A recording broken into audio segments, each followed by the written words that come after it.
Të gjithë besimtarët bektashian kanë kremtuar sot ditën e Sultan Novruzit, festën më të rëndësishme të këtij komuniteti, që simbolizon ardhin e pranverës dhe ditëlindjen e Imam Aliut.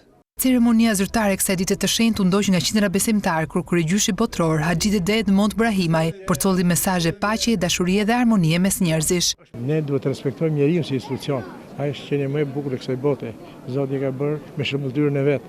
Lutim Zotin që të japi fund mërive, intrigave, luftrat e çdo të keqe, të kemi paqe në gjithë botën. 22 marsi simbolizon rilindjen e natyrës dhe fillimin e një cikli të ri jete, ndaj dhe gatimet që mbizotrojnë tavolinën e kësaj feste është byreku me 12 lloje barishtash. Ta Novruzin e festojnë për herë dhe gëzuar të gjithë njerëzve dhe festohet nga çdo gjë që bëhet në shtëpi. Byreku me 12 gjëra jeshile.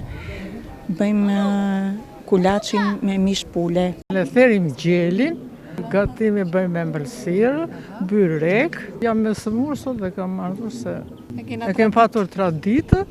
Presidenti Begaj pas një vizite në kryegjyshatën botrore ka uruar të gjithë shqiptarët për festën që simbolizon pranverën dhe lindjen e Imam Aliut, princit që luftoi për emancipimin njerëzor. Vlerat e larta të kësaj dite, të paqes, të dëmshurisë, të dashurisë, të solidaritetit dhe të besimit për një të ardhme më të mirë, duhet jenë ato të cilët duhet na përçojnë në gjithë ditët tona të vitit. Në ceremoninë e Sultan Novruzit u shfaq dhe dokumentari për faltoren e parë të Bektashive, e cila përkon me 35 vjetorin e ndërtimit të saj. Material ky realizuar mjeshtrisht nga gazetari i mirënjohur Nderi Kombit, Ferdinand Samargji.